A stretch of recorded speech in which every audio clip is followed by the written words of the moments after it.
महोदय, हमारा जो संविधान तैयार हुआ है उसमें भी इस बात का प्रयास किया गया है कि देश में लोकतंत्र पूरी तरह से लागू किया जाए और प्रयास जनता को लोकतंत्र की सारी सुख सुविधा मिल सके।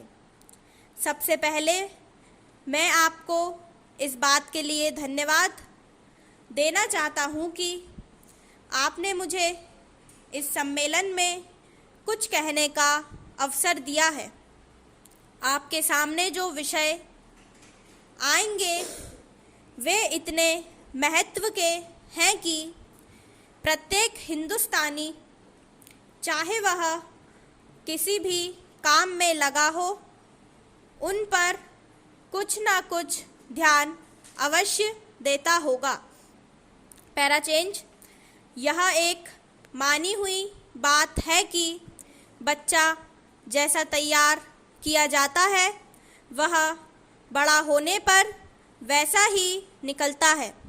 शिक्षा का काम यही है कि उसको अच्छी तरह से सुलझे तरीके पर तैयार करके और उसको इस योग्य बनाए कि उसे जिस किसी भी काम में लगाया जाए वह उस काम को कुशलता और सफलता के साथ पूरा कर सके।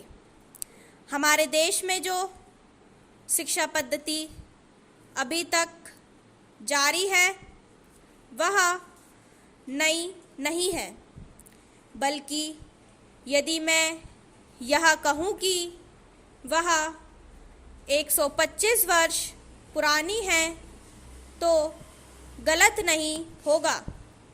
125 वर्ष पहले जिस उद्देश्य को सामने रखकर यह पद्धति जारी की गई थी वह उद्देश्य अब नहीं रहा, पर शिक्षा पद्धति अब तक लगभग वही है।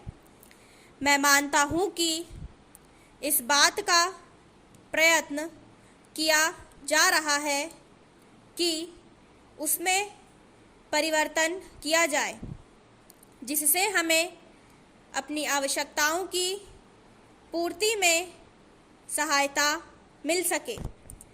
जहाँ तक मुझे मालूम है इस काम में अभी तक हम सफल नहीं हुए हैं। मैं तो शायद यह भी कह सकता हूँ कि उस शिक्षा पद्धति को बदलने में जो प्रयास किया जाना चाहिए था वह अभी तक नहीं किया गया है। इस देश में या सभी देशों में शिक्षा के 3 भाग होते हैं। एक तो वह जिसमें छोटे छोटे बच्चों की शिक्षा दी जाती है, दूसरा वह जिसमें युवावस्था के पहले बड़े होने तक, और तीसरा वह जिसमें युवावस्था के विद्यार्थियों को शिक्षा दी जाती है। इन तीनों भागों की शिक्षा पद्धतियाँ अलग अलग हैं, परंतु वे एक दूसरे से मिलती जुलती होती हैं और एक से दूसरे में जाने में कोई कठिनाई नहीं होनी चाहिए। इसलिए यदि हम अपने देश की शिक्षा में सुधार चाहते हैं तो सबसे अधिक आवश्यक यह है कि प्राथमिक शिक्षा में, उसके बाद माध्यमिक शिक्षा और फिर विश्वविद्यालय शिक्षा में सुधार किया जाना चाहिए। स्टॉप।